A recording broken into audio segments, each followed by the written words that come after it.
Hey everybody, welcome to yet another episode of Ice Cave Radio. That's right. I think this is episode 38, if I recall correctly. I'm Doa, of course, and with me is Charmer. Flake was unavailable this week, sadly, but we didn't want to not do the show because this is a big week, isn't it? I mean, we got to go through the regular stuff, right? I mean, this is a podcast that talks about Star Wars card games more often than not, Star Wars Unlimited, especially because the game launches tomorrow as we record this, which is crazy. This will probably come out a little bit later, but the anticipation is building. How are you feeling, Charmer? I am ecstatic, and we're going to dive into reasons why. I'm sure we're going to talk about our pre-release experiences, and I could not be any happier with the way my pre-releases turned out, both because of personal performance, but also because of the feedback that I was getting from players, new players to card games in general, people coming from other Star Wars card games. But before we get into all of those details, because I do want to talk quite a bit about that, as well as the amazing news that we got this week. Yeah. We of course have to cover our cave pull of the week.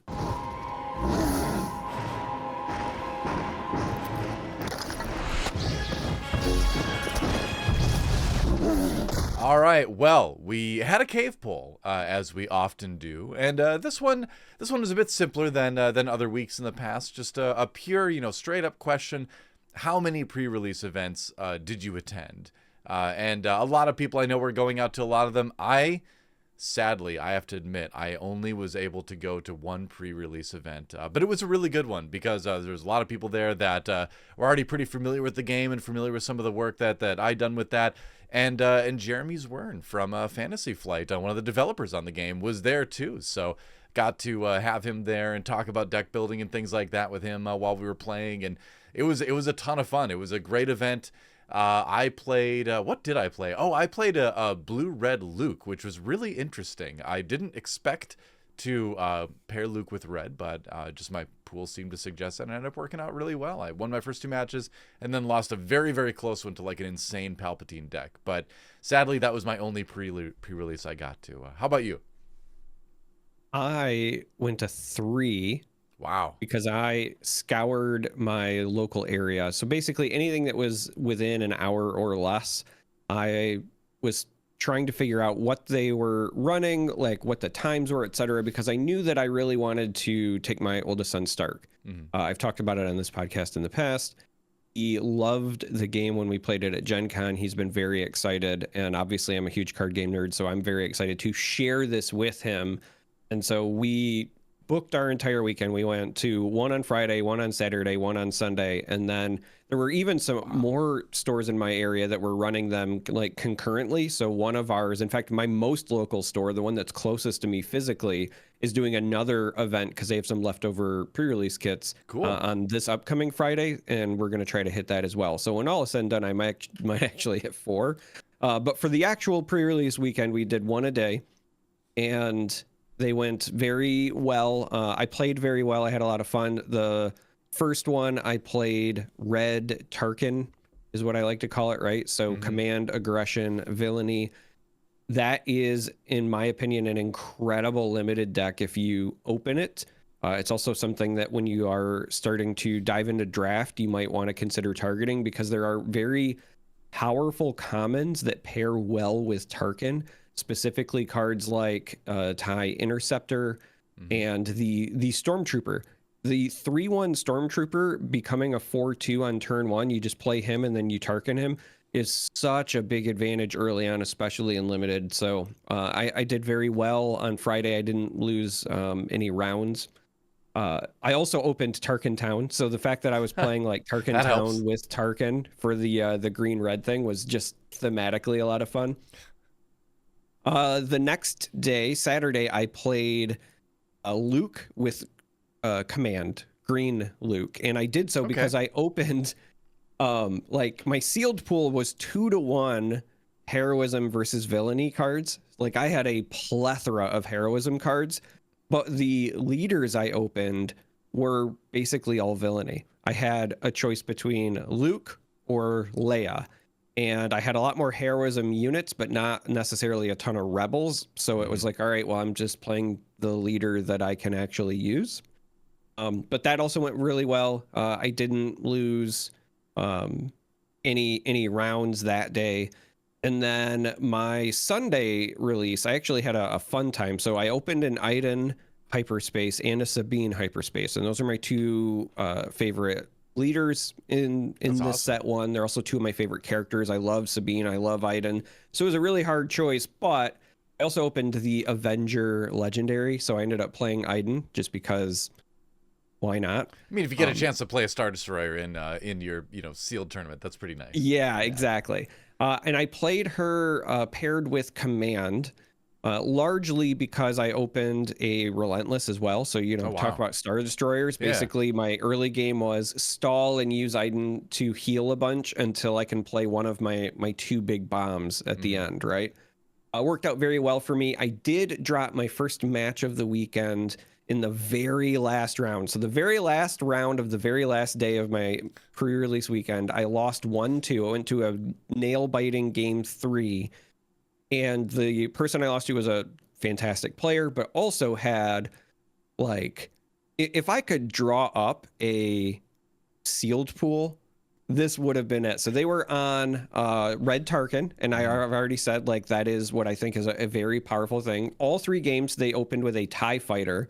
Now, I will also say this: the TIE fighter might seem very unassuming because it's just a 1-drop 2-1, but there's not a lot of space presence, especially in limited in the early game. And so if you can get a TIE fighter and throw a token on it, it's a pretty big deal. Most games, it ended up being like a 6-5 by the end of it because it's just so safe out there. So all the games opened with a great opening, had the Tarkin stuff, but had an overwhelming barrage. They opened a bombing run. Like, if That'll you help could, like a I said, little if bit. you could Yeah. pick this stuff, like there was one turn, I think it was game 2. So I won the first game. So game 2, I established the ground very well, and then bombing run did exactly what it was supposed to do for them. So like I said, they had the TIE fighter, they'd been pumping it up, so they had the air. I just won the ground, had like 6 units or something like that, and bombing run took out all but one of them. So Yeah. uh I felt that a couple but times. but Yeah. but that's what it's supposed to do, right? Yeah, So of course. my point is, it was a very good player, very good deck. Went to a nail biting game 3. Overall, I had a great experience. I do also want to give a special shout out to Clinton. So on Sunday, Clinton approached me before the event even started, really, right? He was there with his partner. She was also wonderful as well. And just said, hey, you guys make great content. Really appreciate Nice. it. So I wanted to say it to you, right, as well, though I know I've told Flake. But also, what I thought was really neat was that Clinton said, we are their entertainment at night, like when they're decompressing. So Cool. when most people are like watching TV shows or movies, we put on Star Wars podcasts. So hello, if you're watching us now. I like it. Hey. Also, poor Clinton, after approaching and shaking my hand and introducing himself, got stuck with me round 1. You're like, saw oh, the thank Avenger. you. Now you must die. Yeah. Yeah. Yeah, I saw the Avenger twice, and so I'm sorry, Clinton. It was it was fun. It was good games. Appreciation only lasts until the round begins. Then you're mortal enemies for the next 30 minutes or so at least. Yeah. Thanks, Clinton. Sorry, Charmer had to dominate you in the matches though. Yeah. You'll get him next time. I do want to say, just overall, the pre-releases were exactly what I would hope they were. They were all packed. There were 30 something, over 32. Like, it was at the point where I think it was 35 was the final head count at Upkeep. So like that one was packed. The one that I went to at Summit had sold out. I think the one I went to on Friday was full, but then some people couldn't make it. So like some people had like pre-registered because I think that one only had 14 total that ended up playing. But basically everyone I talked to said that the events were packed. They were a lot of fun. And I was seeing people coming from previous Star Wars games like Destiny, seeing people coming from other card games like Flesh and Blood, like Magic, but I was also seeing people just trying it out because it was Star Wars, and I also saw other kids. So Stark was not the only kid at these events. Nice. The one that I went to on Saturday for Summit, there were kids younger than Stark even, and there was a mom who brought in kids. She was playing with them. Like, it was just everything that you want, right? Age groups across the spectrum, previous experience across the spectrum. Everyone seemed to be having fun. A lot of the stores were talking about, like, hey, because of the turnout and the interest, like, we're going to find, a night to do it weekly. Awesome. It was just very encouraging. Yeah, I mean, I had a similar experience in the Twin Cities area, in the Minneapolis-St. Paul area too, where, like I said, I only made it to one, but I definitely have my ear on the ground when it comes to the scene here, and it sounds like the other pre-release events were pretty well attended, and everybody had a good time. And people are just excited, and it is good to see people coming from outside of card games in general to try this out. And I think it is a good card game to just get into from that regard too, because it's very simple mechanically to understand, right? It's easy to, if you've played chess, it's very easy to understand this game where it's like, you do something, I do something, we go back and forth. Very easy. And then, you add Star Wars into it. It's fun. I mentioned I only went to one pre-release event, but I got lucky because my local store, after the weekend was all said and done on Sunday, had 2 kits left over, and I was like, "Can I maybe pick those up?"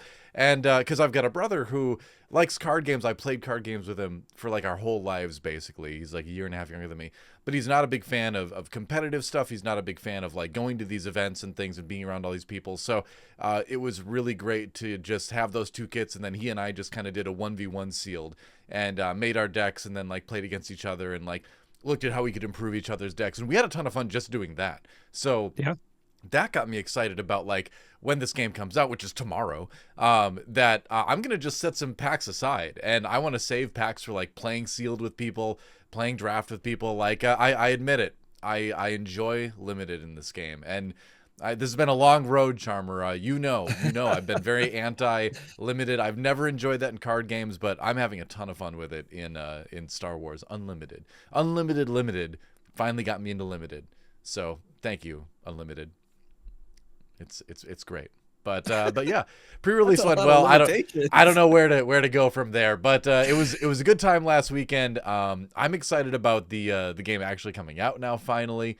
And we'll talk about that a little bit later. What is going to be your best angle to get into the game? How do you want to approach it? And then based on how you want to approach it, what should you be picking up this weekend? That's what we're going to talk about as our main topic for the day. But before we get there, we actually do have headlines to talk about. I feel like it's been a while since we've had like a legitimate Star Wars Unlimited headline to discuss, but there was some news out of an event called Gamma, apparently, that happened, Gamma 2024, about the first expansion. So yeah, the game comes out tomorrow when we're recording this, but we've already got some news dropping about the first expansion. It's Shadows of the Galaxy, and I've got it open on my side monitor. We can just talk about it, but we didn't see any card info specifically. We know that Moff Gideon and the Mandalorian are the 2 starter leaders for the set. They've already revealed that. But we got to see a lot of cool card sleeves and deck boxes.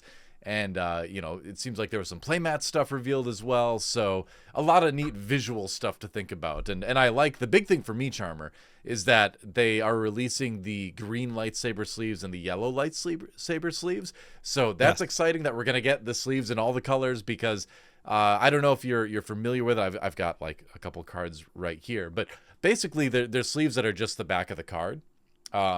But in all the different lightsaber colors. And I do like being able to put my decks in the proper colors to match the aspect or match the green lightsaber color that I've always liked. So that's kind of cool. I don't get excited about sleeves very often, but I will admit a little bit of excitement about this. Yeah, it's very exciting for me for a couple of reasons. First, it gives me hope that I will eventually get my purple, because that has always been my go-to. Yeah. But it something that I think is oftentimes lost.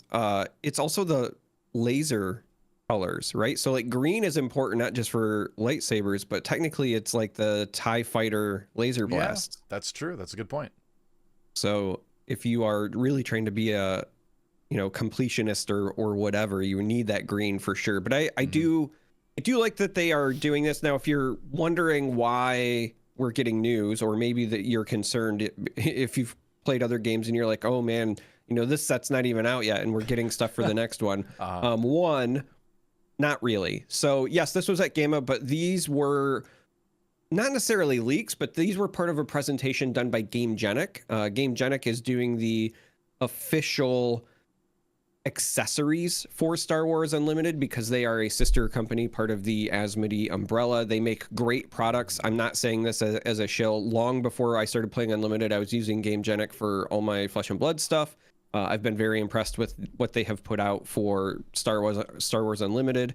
I'm a big fan of what I've seen for the altered stuff that's going to be coming for that game as well. So GameGenic just does good stuff.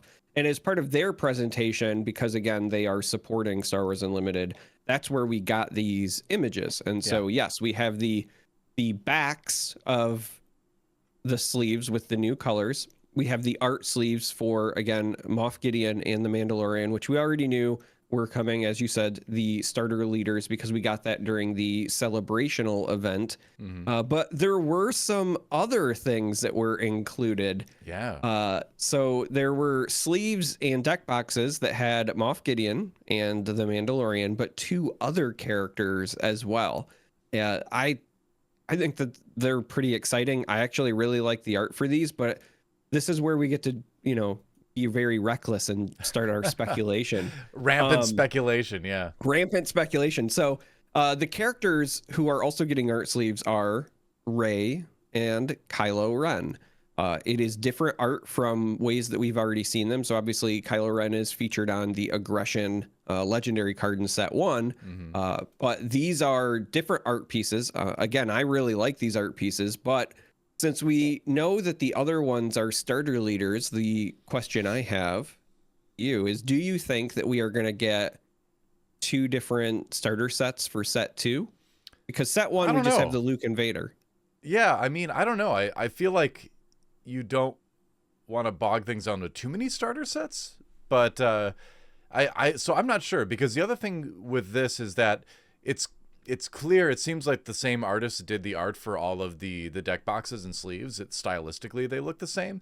So that makes me wonder if it's just kind of like highlighting this art too, or, if Kylo and Rey are featured in the set in some way as well, or if they just want to get more main characters out there. So I'm not so sure. I'm not going to guess it's going to be more starters, because I guess some games do more than 2 starters, but I don't know. We'll see. So that's why I was asking, because I could see a situation where the existing 2-player starter set is their like premier learn how to play thing. That's what they put on the shelves. You buy that so that 2 people can learn to play. Right. And then for future sets, because I don't necessarily think you need something like that for every set, for future sets or for some sets, you could do something like what, Flesh and Blood does with the pre-constructed decks for heroes, right? And it might be a situation where we, instead of getting like 1 2-player set, we get 4 like individual decks that you buy, and these could be the other 2 potentially. It also is very likely that they're just featured in the set as well. But the other thing I was thinking too is that, like, Moff Gideon and Mandalorian, neither of these are Force users. And so they want to make sure they have products for people that like the Force users, like Kylo and Rey, and the non-Force users, like Moff Gideon and Mandalorian. You have like a good guy and bad guy in each side. So it feels like it's just kind of completing that set too, I guess, in a way. But I like the art style. I know I've been kind of critical of some of the art in this game, and I think deservedly so. But I like the art for these sleeves and these deck boxes. Pretty cool. Especially the Mandalorian ones. Yeah, the Mandalorian ones I think look really good. I actually really like the Kylo Ren as well. He had a cool costume. I like that he's got like the billowing smoke behind him. And then when you look at the deck box in particular, I also like that they didn't just slap it on the one side, but his lightsaber like trails around the corner. Rey's also goes up to the top, so that when you like open, it's almost like the lightsaber gets bigger, right? Like zoom. Right. Well, you never want to get stuck with a lightsaber that's too short, No, not at all. Yeah, we need light daggers more often. Light daggers? Yeah, I don't know. That is a good question. I suppose we never saw lightsaber daggers because then you're automatically at a disadvantage to anyone who's just using a sword, right? Unless you're really sneaky. But I mean, has there maybe this exists in the lore and I don't know about it yet? Maybe there's like a sneaky Star Wars like Force rogue that goes around like poking people with tiny Star Wars lightsaber daggers.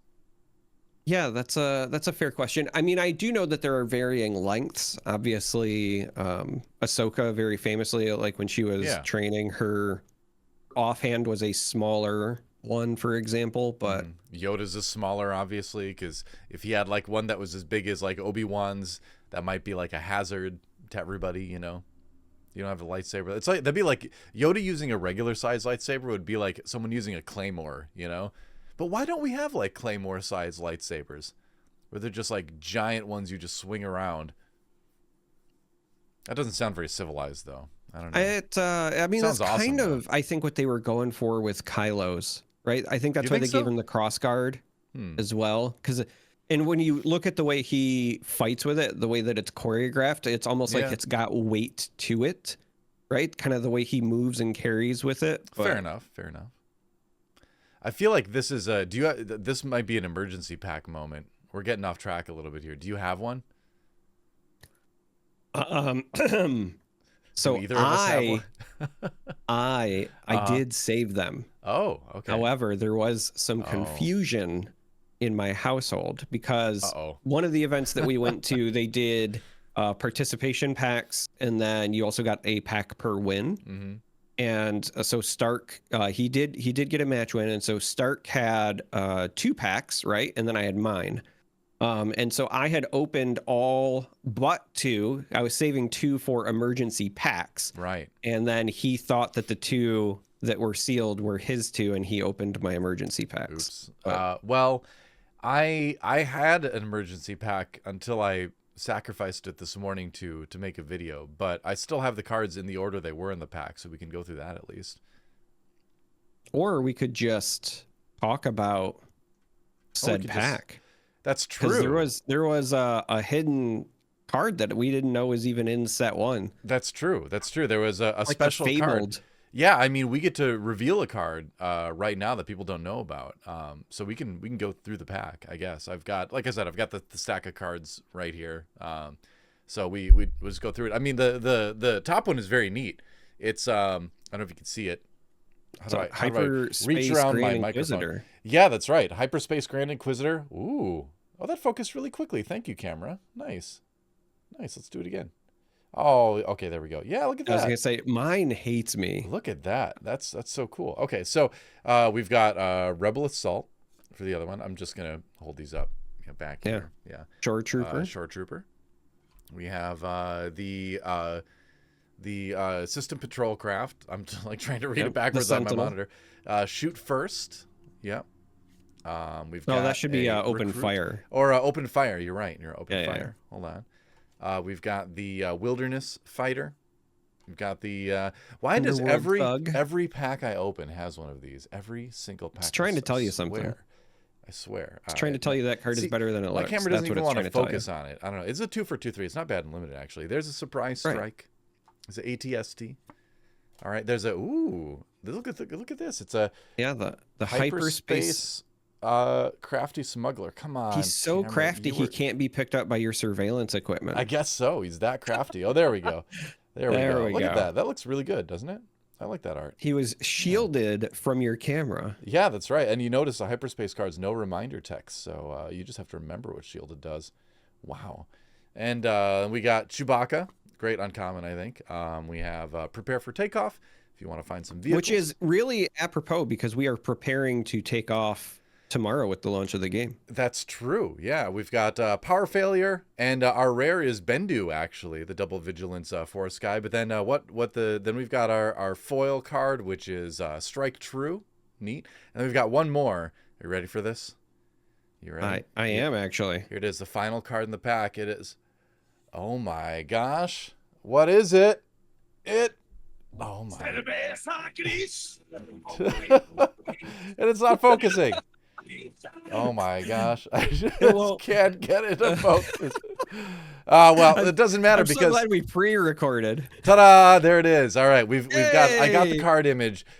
They were kind enough to send it over. We're revealing the Cerveza Cristal card. Let's analyze this. Of course, it's the famous scene where Luke is trapped in the ice cave and he reaches out for the Cerveza Cristal that's fallen and sticking out of the Yeah. ice. Manages to bring it over and take a swig, and it helps him kind of bond with the Wampa in the cave, and they become friends. The nice thing about being in the ice cave is it keeps it nice and frosty. Yeah, It doesn't have to be exactly. in the cooler that Obi-Wan keeps it in. That is nice. That's right. Obi-Wan's like out there with a cooler, like using Han Solo's smuggling compartments, hiding him up his sleeve. I do think so. If you're not, if you're completely lost and you Yeah, you haven't have no been on the idea what's internet, going on. you need to understand. It's been making card. the rounds that in the what was it, early 2000s? Yeah, like 2003-ish or something. Yeah. There were Star Wars movies that were aired on Chilean television, but instead of doing advertisement breaks, they craftily cut in advertisements to make it look like part Craftily. of the movie. So there's a sequence where when Obi-Wan's going to hand the lightsaber to Luke, instead of opening the box and his father's lightsaber is there, he opens the box and there is a Cerveza Cristal, and it's like I always crack up because one, it's almost like if you remember the John Cena meme where it like comes out of nowhere, it kind of reminds me of that. It's a lot like But that. also, the idea that Obi-Wan just has a cooler full of ice on a planet where you need like water to survive, and he's just like, whatever. That's a good point. I got a cooler full of ice for my beer. Yeah, I mean your father wanted you to have this when you were older. Like it's a perfect line for it, though. It's Yeah. yeah, there's a certain age for these kind of things, So it's but having the cooler of ice on Tatooine, like Obi-Wan just balling out of control, man. And he was set for retirement, I guess, But let's analyze this card. There's a lot to talk about. So it costs 3. It's a command card. Because why not? Supply, that makes sense. Give a friendly unit +4/+4 for the phase. At the beginning of the next action phase, deal 2 damage to the unit. If it survives, give it an experience token. I feel like we kind of go through the journey, right, of what a night of Cerveza Cristal might be, where you're pumped up, but then the next morning things might be a little bit rough. But if you make it through, you've gained some experience. You've learned a valuable lesson, I think. Yeah. There you go. Yeah. That's the Cerveza Cristal card. I think we've played this bit out. I think it's time to move on from this one. Yeah. Like I think you're correct, but I also it tickles me so much. I also encourage you, if you're listening and you have not seen some of these advertisements that were spliced in, you need to go check them out. You can find them on YouTube. Yeah. They're currently all over the place, but they've been accessible on YouTube for a long time, and they are very, very fun. It is hilarious. It's something that like you would obviously like that would never work in the United States because like the litigation would just come fast and furious, where it's like you never allow that. But this is what I love is that other countries you can do things like this and then we get to enjoy it because I think it's a great way to work things. You know what? Man, I really wish we had an emergency pack because I might derail us with this conversation. That's okay. Go for it. These advertisements, I would argue, were ahead of their time. Because what it reminds me of, now these were obviously spliced into an existing product, but what it reminds me of is, as somebody who liked the TV show Fringe, there was a point when that show was about to be canceled, and then it got renewed for one last season because they found a bunch of sponsorship money. And if you go back, you'll know the season I'm talking about because every time they travel anywhere, it ends with a shot of them pulling up to like whatever their case of the week is in a Ford, and it ends with like it's zoomed in on the Ford logo. Like the car pulls up, there's no reason for this shot, and it's just like Ford huge right on your screen. Dude. And they did that, and I've noticed that there are a number of TV shows, films, etc., that do that kind of thing now. I've got a great example of this. Immune to it. So No. I think these were ahead of their time because it's already happening now. I've got a great example of this, and it's egregious. But in the second season of Star Trek: Strange New Worlds, there's an episode where what the two of the characters go to the past, and they're trying to research something, and they have phones, and one of the characters literally goes, "What? Just Bing it." Just like this was so apparently Microsoft is still trying to get people to Bing things instead of Google them. In case you're unfamiliar, Bing is Microsoft's search engine. But yeah, so that stands out because no one outside of television or advertisements has ever unironically said Bing it. So that one stood out to me. I was like, really? Kirk is just like, Bing it. Yeah.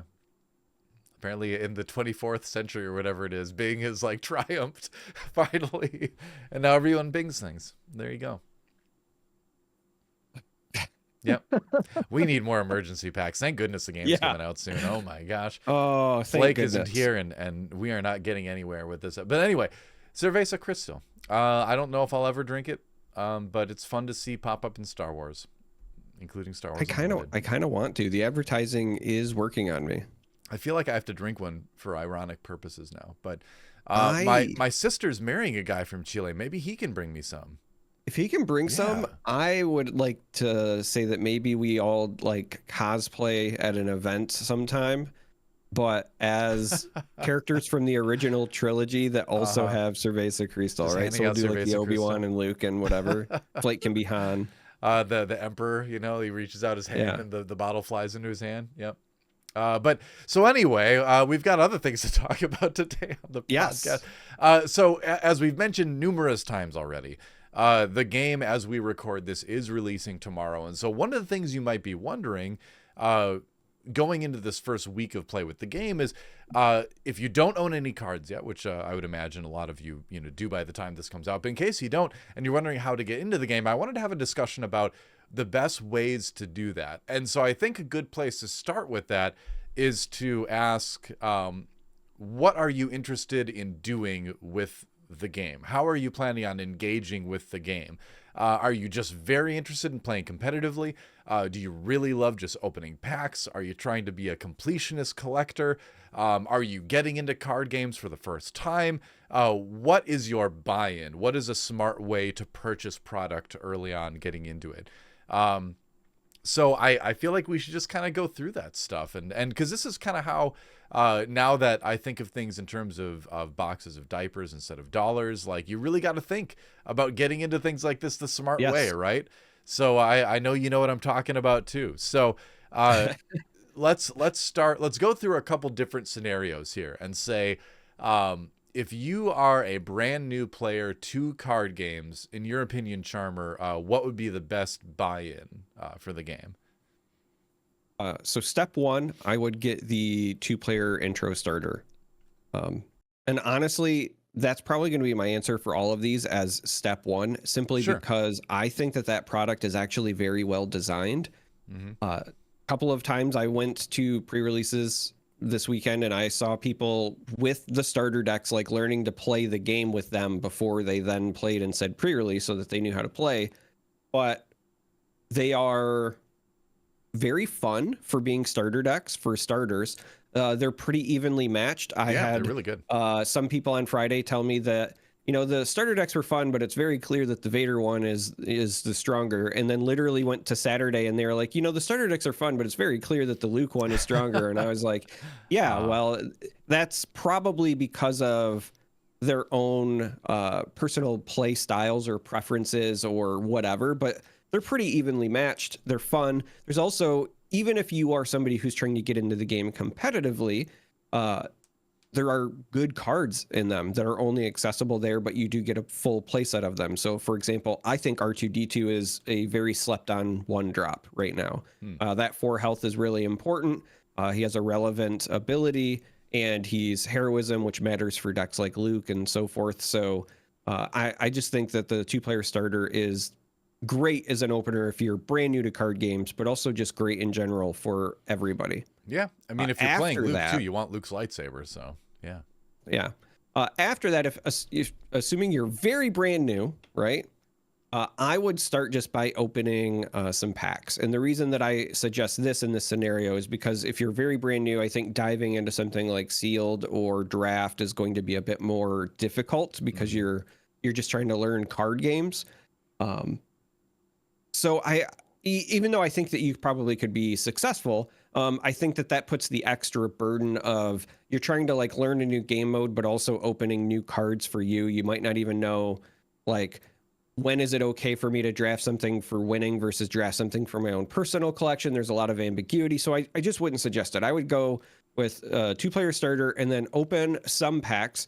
Now, I'm not going to tell you how many because that's going to depend on your own personal discretionary income. It might be a pack here or there for fun. It might be a booster box. It might be a case. Who knows? But I would say open some packs and then from there, figure out what you want to do as far as either what deck you want to play, what heroes matter to you, and then you could either buy singles or go to your local game store on your weekly nights and then trade with people, right? I saw a lot of that already happening this weekend as well. Oh, yeah. People saying like, I want to build the Boba deck and I know my buddy wants to build, a Rebels deck. So they were, trading already, right? I think that's a great way to approach things, especially if you're brand new, because you'll interact with other players. You can get tips from them. You can get to know your local community, etc. But you got to have something to trade. So you got to start somewhere. So I would say packs, depending on, again, whatever your discretionary income is. Yeah, I think there's a lot of ways to look at it too. I think opening packs is always fun. I think a lot of us got into card games the first time just buying things a couple packs at a time. I know I was a broke high schooler, and I remember the very first card game purchases I made were like an Ice Age starter deck and Magic the Gathering and a couple boosters and things. And then I would just add on a couple boosters at the time, do a little bit of trading, and I think that was a really good intro to card games because it really got me to look at every single card and what the potential of every single card was. Obviously, the world was a little bit different then, where like now there's so much analysis of a set of cards for a card game that's done before the game even comes out, where back then you didn't even know what cards were in the set because it was so hard to even find a list of that kind of thing. You had to get like a magazine. There was no internet. Yeah. I was going to say you had to get like the Scry or Inquest and yeah, it wasn't even until like the late 90s that like the internet was a thing, and you could even, as far as like card game companies actually had websites where you could go and look up card images and things. Like that didn't exist when we started playing cards, and set numbers weren't even a thing a lot of the times. So like you wouldn't know like, there's 252 cards in this set or whatever. Like that wouldn't be there. Like you would just have, honestly, there wasn't even a set symbol when I started playing. Yeah. You had to know based on like what color the border was, how thick the border was, what the year on the copyright symbol was. Like we had to take like a mini course just to decipher what set our cards were even from. No pun intended with decipher there, but yeah. If you know, you know. But with that, so there's a lot more information out there with that. But I still think it is fun to just buy those packs, read what you have, try to make it work, and go from there. It's a really good way to learn card value and learn, how to build a deck, what's strong, what's not, what's working, what's not, and build it over time. That said, it is always fun to open packs. I think there is an argument too for if you are a Star Wars fan and you want to play this game and you want to just go to local events and you really, really know what leader you want to play because you don't care what the ability is, you just like that character, like I love Boba Fett, or I love Jyn Erso or something like that, or I love Luke Skywalker. It is possible to just get singles too, and just kind of wait for that market to start out, and then find a deck online of that character that is strong because somebody else built it, and then you just get those cards and you play it too. That's also a valid option. I think that's one of the least fun options, but I think if you're somebody that doesn't want to make a big commitment, exactly what you want to play, you can just kind of approach it that way too. But I do think it's the combination of getting like the starter set and then some packs. Some combination of that is probably the best way overall. Just in terms of getting some resources, getting some trade fodder, getting the fun of opening a pack, because I got to say, like, having played card games for many, many years, these are some of the most fun packs I've ever opened, because you just never know, when you're going to end up with like a hyperspace card, and because they look good. I'm not a big like completionist collector with card games, but I kind of have decided I wanted to get a set of hyperspace for each set just because they look great. So that does make opening packs, I think, a little bit more fun. But again, you gotta work with what works for you budget wise too. So Yeah, absolutely. I would also say if you're somebody who's brand new to card games in general, or even if you're just brand new to this and you want to do something a bit fun and you don't want to play sealed, you don't want to play draft, if those limited formats are either not your thing or intimidating or whatever, one of the fun things you can do with your pack opening experience is you can still open, one or a couple of packs and then say like, hey, tonight, with my play group, we're all going to open a pack or two and then we're going to have to build a deck around the leader we open, just to get you out of your comfort zone, make you try new leaders. Yeah. You can do things like that. And it will still be fine as you're growing your collection, right? Because it's almost like playing limited, but not quite. It's just getting you to think about the limitations of like, okay, what happens if I'm, now playing with the Grand Inquisitor, for example. You opened him earlier and he does some very cool things, but also cares about the attack of the cards you're including, right? So what does a deck look like with him versus with a different leader, etc.? It's just a good mental exercise, I think, to go through as you're learning a new game.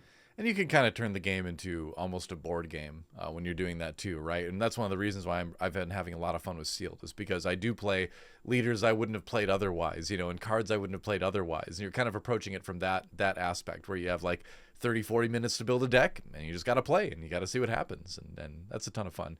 But I think the main point is that there's no right or wrong way to approach getting into a card game. You just kind of have to look at, what you want to do, how you want to engage with it, and then what are your resources, right? And then you put those two together and figure out, what works best for you.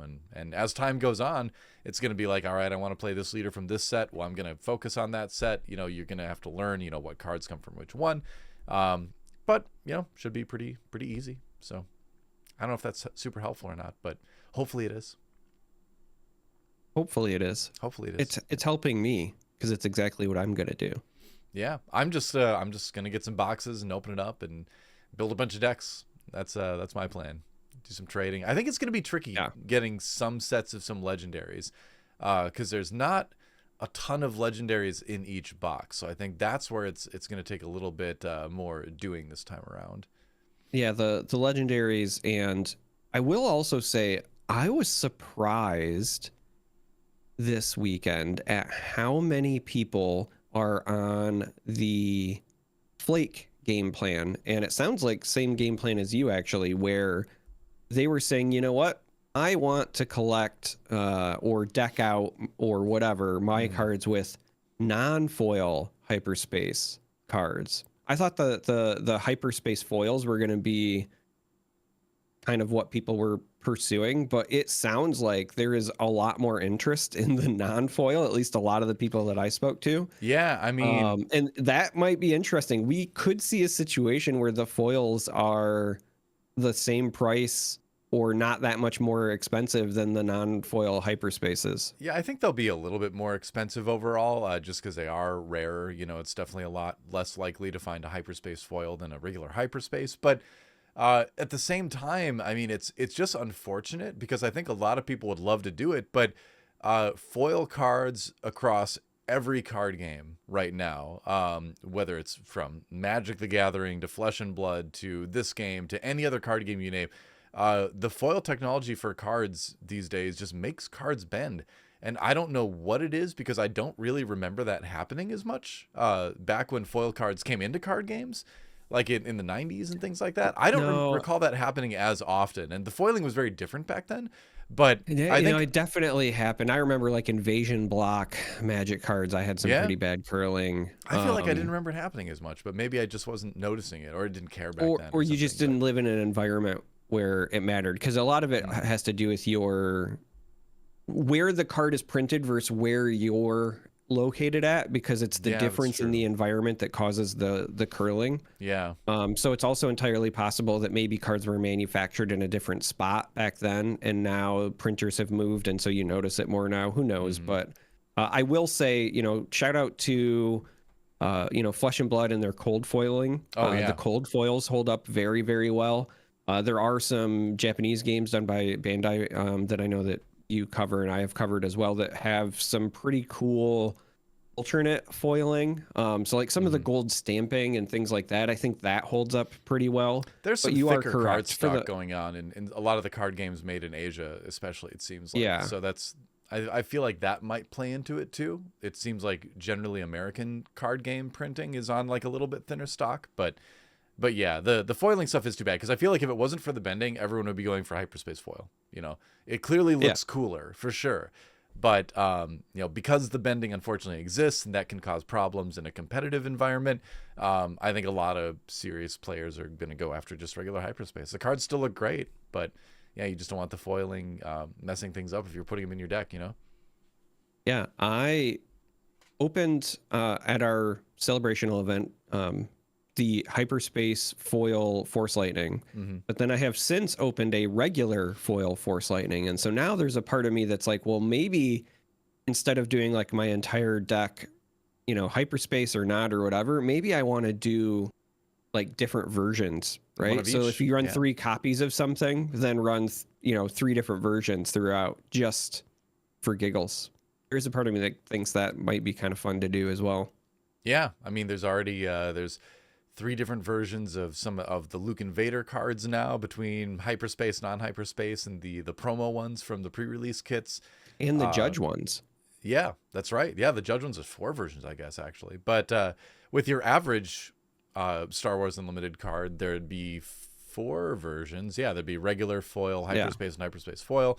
So, you could take any one of those 3, I suppose. But yeah, there's a lot of options with that. And it's going to be, I think I kind of want to find some deck eventually. I don't know what deck it's going to be yet because I don't know what deck I'm going to enjoy playing the most, but I do want to hyperspace out at least one deck at some point, and get a full collection in a binder just because that's going to be kind of fun to just collect over time. But yeah, I'm right there with you. And again, I start crying inside thinking about how much it'll probably end up costing me, but I do think that, a Sabine and a Iden deck, at some point those will be hyperspaced out at a minimum. I'd like to do hyperspace foiling and showcases for them because they're 2 of my favorites. And then as we get into the future sets, Ahsoka and Asajj Ventress are also very, very high on my list. Like when I finally get an Asajj, that's going to be a great day for me as well. She's very high up on my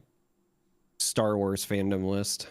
Cool. I think I might Boba Fett, I think, is on the one of the top of my list. And like, I've never been a big like Boba Fett fan. I always felt he was kind of overrated because he's sort of, kind of a side character in the original trilogy. But that said, I think the art for the showcase Boba Fett in this set looks incredible. It's a really fun deck. And like, I've always said too, like, my opinions about the character in the movies or the shows has nothing to do with my opinions of the characters in a card game sense where I'm actually like playing these decks. So Boba Fett's definitely, I think, near the top of my list. I would say Emperor Palpatine's probably pretty close too. And like, I'm kind of an aggressive player by nature, but there's going to be so many people playing Sabine that like pushes me away from it. I'm just kind of that kind of player. So I think it's going to be Boba Fett and Emperor Palpatine for me that I'm going to go for the showcase stuff, but I'll have to play the game a little bit more, I think, to decide. Yeah, Boba Fett is just beautiful. All of his art in this game is fantastic. The showcase art is phenomenal, but even just like his regular legendary art is really, really good. And it does hurt me because I am right there with you. I have said in the past, I think that he is overrated as a character and proof that fashion does matter in the Star Wars universe. Yeah, for sure. Looking cool can do an awful lot for your popularity in Star Wars, but poor nobody Sabine, talks about Forlom. Yeah, Forlom. Yeah, he was there too, I mean, he didn't, track down the Millennium Falcon, but like still, he was there. Him, Bosk, Zuckuss, Dengar, all those bounty hunters were there. Nobody wants to, showcase Dengar. If we ever get one of those, maybe they will. Maybe the showcase. Maybe someday, if we get a Dengar leader in its showcase, it'll look amazing. Who knows? Maybe it's just because he always looks so like physically imposing. I feel like Jeremy Zwern could pull off one heck of a Dengar cosplay. I could see that. I could see that. You know what I mean? Like, Jeremy, if you're listening, this is your new mission.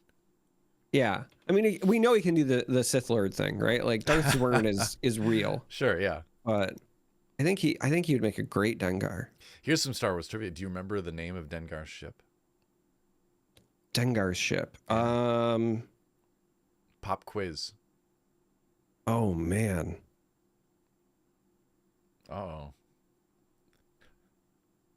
I can picture it. I can even picture the decipher card, but the title. Describe the look of the ship at least. It's he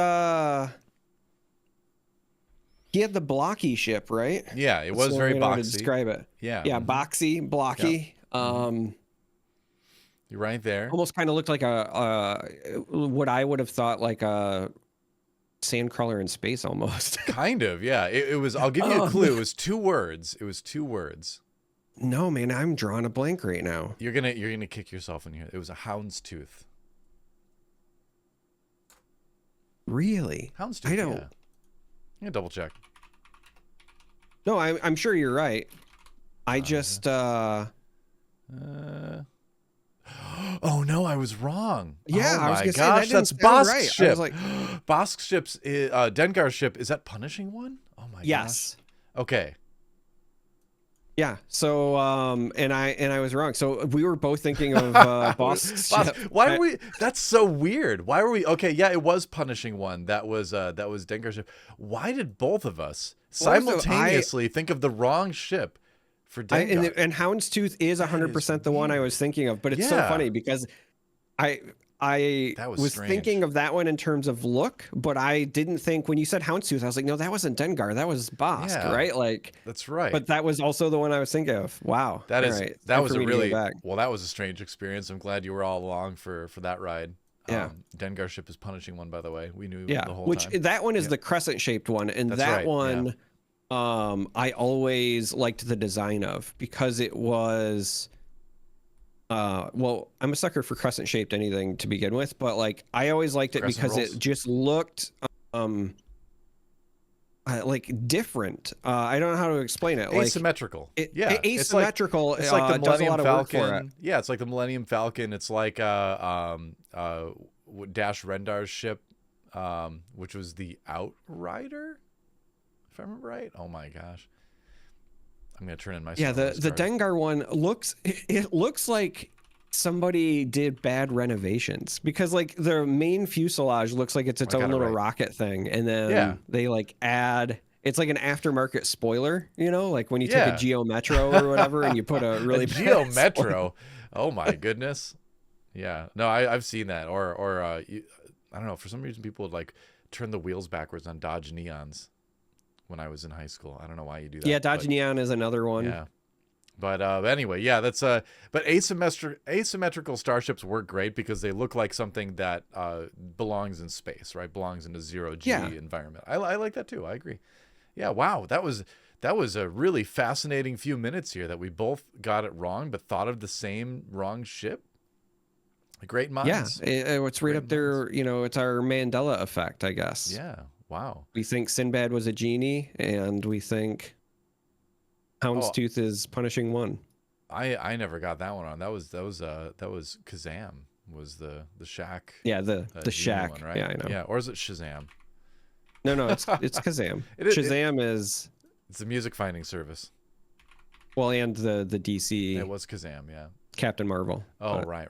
All right. Anyway, so say you're at an event, and say you're on Who Wants to Be a Millionaire or something, and they ask you, this was the name of Bosk's ship in Star Wars, and it comes up with 4 options, and you know, one of them Houndstooth, one of them is Punishing One. You've got you know, the Millennium Falcon and Outriders, the other 2 choices, and you say confidently like, okay, definitely Houndstooth, and the host looks at you, and you can see by the look in his eyes that you've gotten it wrong.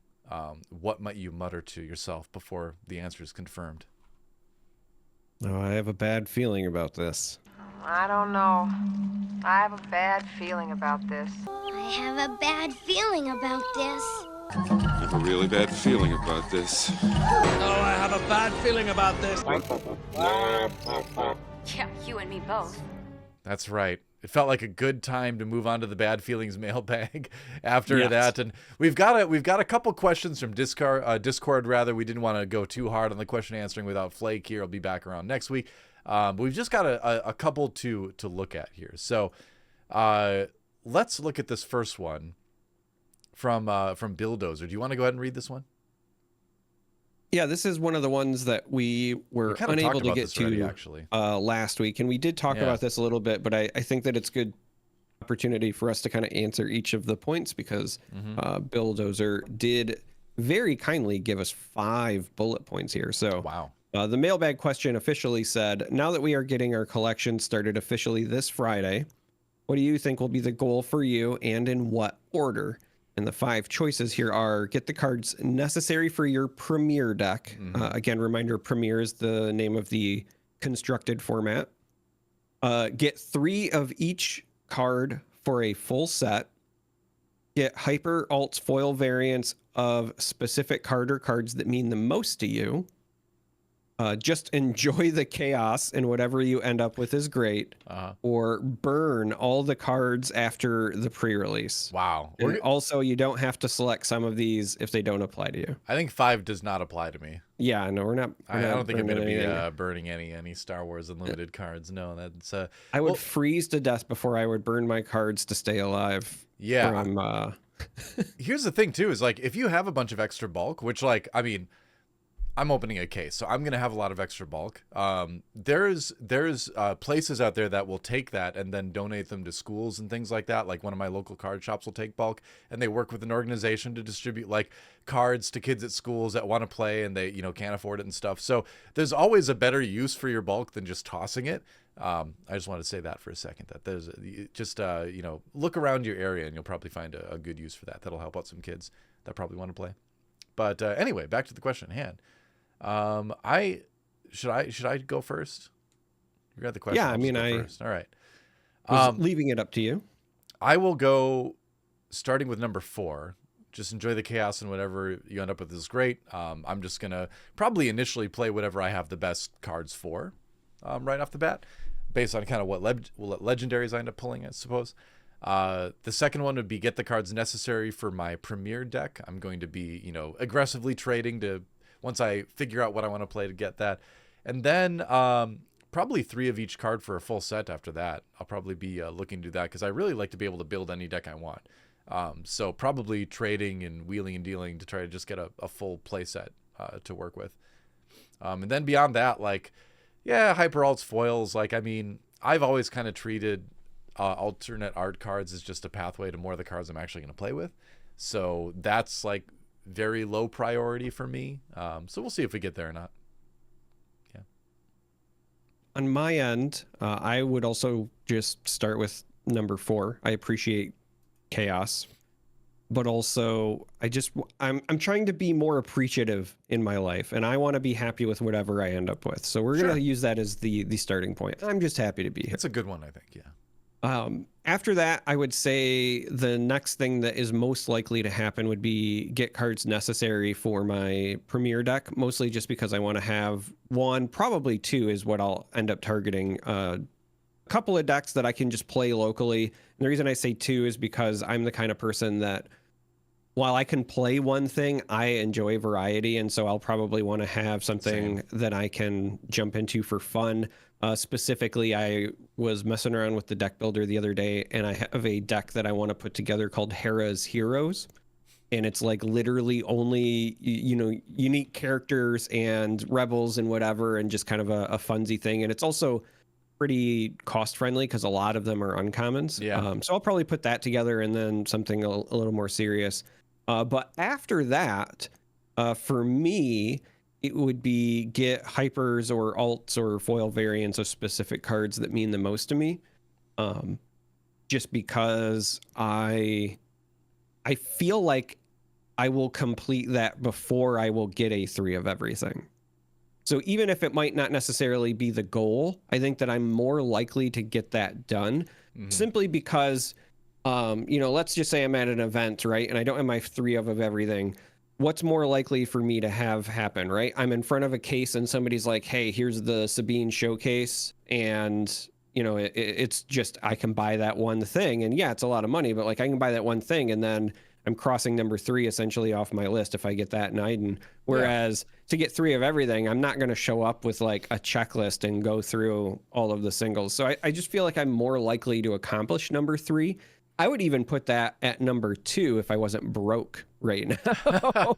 I would be like, dude, I would just purchase them and get it done because I know I'm going to want them. So for me, it's like it's one of those safe purchases where I can, once it's done, I can just rest easy, I guess. I don't know. I will say I've always enjoyed the hunt as far as like trading with people and trying to trade up to that stuff more than just like straight up buying it, you know? Because as you become an adult and you have discretionary income, you're like, all right, I can just buy this card now, I guess. But I did that for a while, and I'm like, I kind of miss like the wheeling and dealing and the trading and trying to like feel like you get a good deal and find somebody who has the card and then the excitement of that. And like, so I've kind of gone back to more trading than just like buying singles for that reason too. I really enjoy like trading. Yeah, it's fun. And the whole thing. The only reason that I don't do it more often is because I'm just in my adulthood. What I'm lacking the most is time, and I'm not organized enough. I don't ever have a good trade binder together. My trade binder is like usually half put together, and it's stuff that, you know, when I did remember to take it to an event, it's whatever I opened that I knew was extra at that event. And then it won't make it in my bag, and then it will. And so it'll be like this mishmash of stuff. It's not curated or cultivated for actually trading. And I remember in my always youth, have to have a clean trade binder. I don't know. Yeah, in my youth, I was so adamant about like the organization of it and knowing what I had available, what I was looking for, that sort of thing. And so it's not that I don't enjoy it. It's just that I am very rarely equipped to do it properly. I think that's fair. I think that's fair. I try to maintain a good trade binder, but when it comes like the commons and uncommons, I'll just pick those up if I can't find anyone that has them at a local or something. But hey, this is your chance. It's a brand new game. You can start. You can be the change that you want to see in your trade binder, and you can start it off with a very clean, organized trade binder in a brand new game. I might trick myself into doing something like that. I had a thought recently where I was like, you know what? I need to do more YouTube stuff anyway. And so I was like, what if I do just like a generic, like cover all the card games that I'm interested in? And it would just be a thing called sorting it out.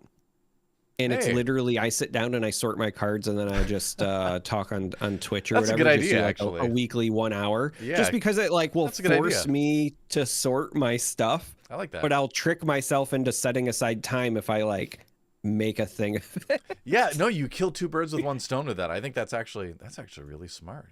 All right. Yeah. Maybe have guest stars on there so that while you're talking about it, you can.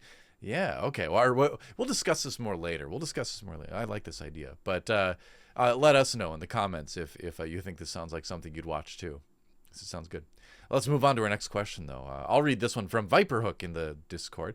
Do you think we could see in the future bases with high hit points, like 30 plus, and a good ability but no aspect icon token, or any other way that you would change the deck building core mechanic? That's an interesting question, because obviously with this set we've got the single aspect 30 health bases, and then we've got, I think they're all 25, right? The 25 health, all 25 rare bases, with an effect. I mean, I think there's a ton of room for design space changes in that. I mean, sure, you could go higher, you could go. It'd have to have a really good ability to be a neutral thing to deny yourself an aspect, I guess. So that's an interesting question. But so I have a lot of places that I think this could go. I love game design, like what ifs, and so places that I think would be worth exploring, like if I was on the FFG team and things I would earmark for like let's try it out, would be maybe neutral bases with 35 health.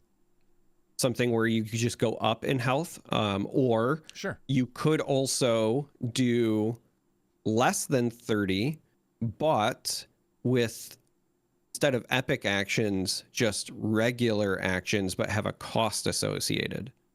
So it's like a pay to and exhaust the base to do a thing, almost like a secondary leader, but have it be something that you're overpaying for. It's mostly so it'd be like something you dump into on your off turns or when you don't have enough to do.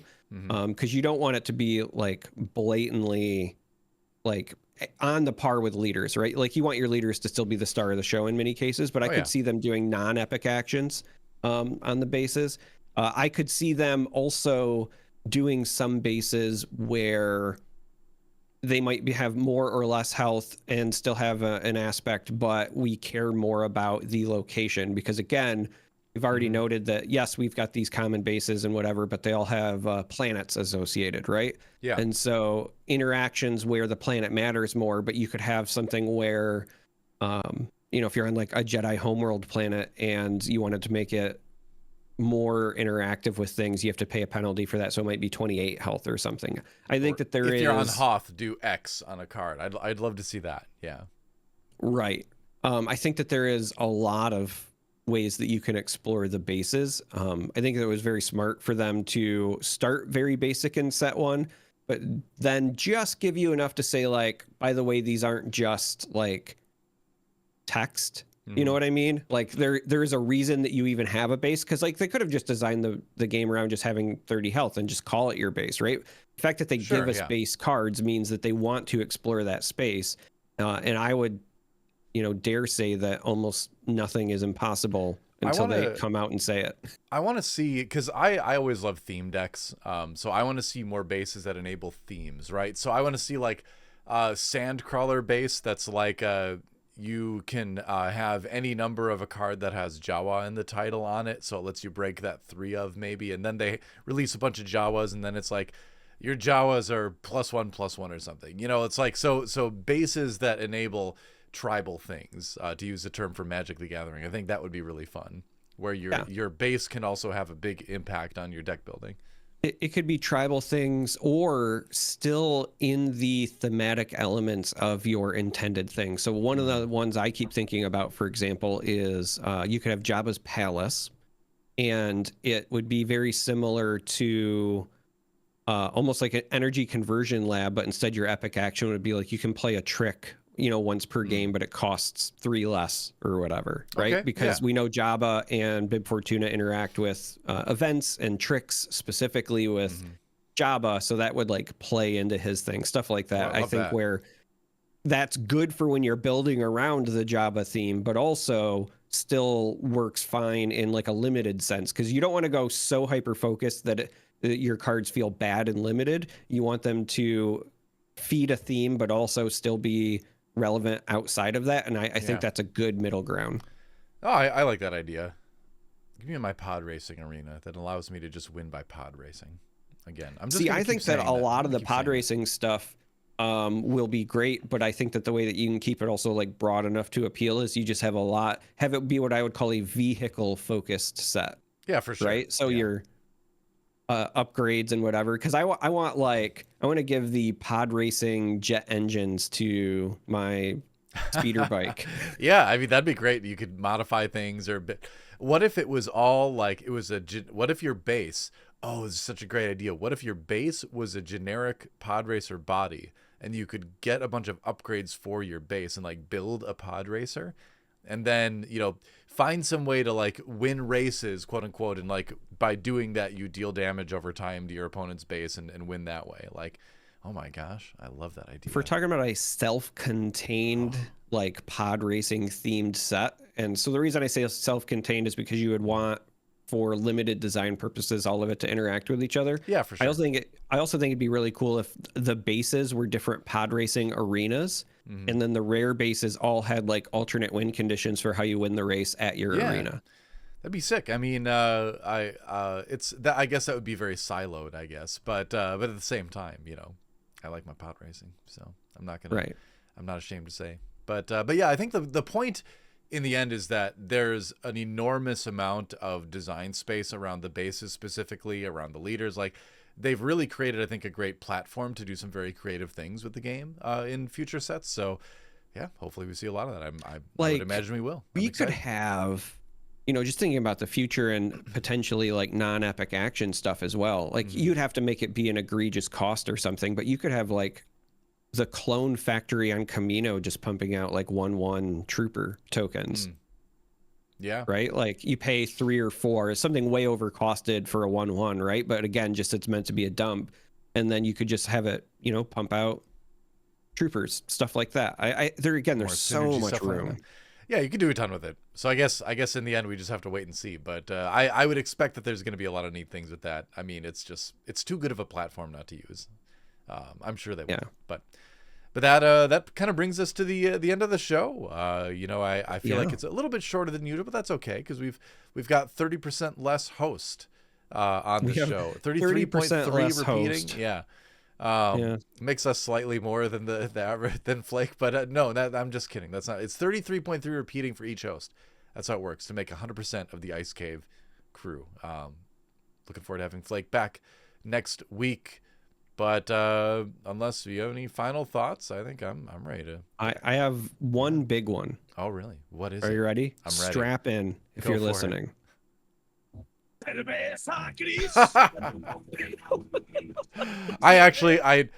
didn't expect that until the moment before it happened. I'm like, oh no. Yep. I just had to. Hey, maybe we can get a sponsorship. Cerveza Cristal. Maybe. Hey, Maybe. You want to break into the U.S. market? Ice Cave Radio. Ice Caves are a great place to store your beer. You know, let's go for it. Have your people call my people. I mean, I would settle for the Game Genic one. Yeah, Cerveza Cristal is. In lieu of Cerveza Cristal, I suppose a Game Genic partnership would be. Game okay Genic too. should make a cooler for storing your Cerveza Cristal. There you go.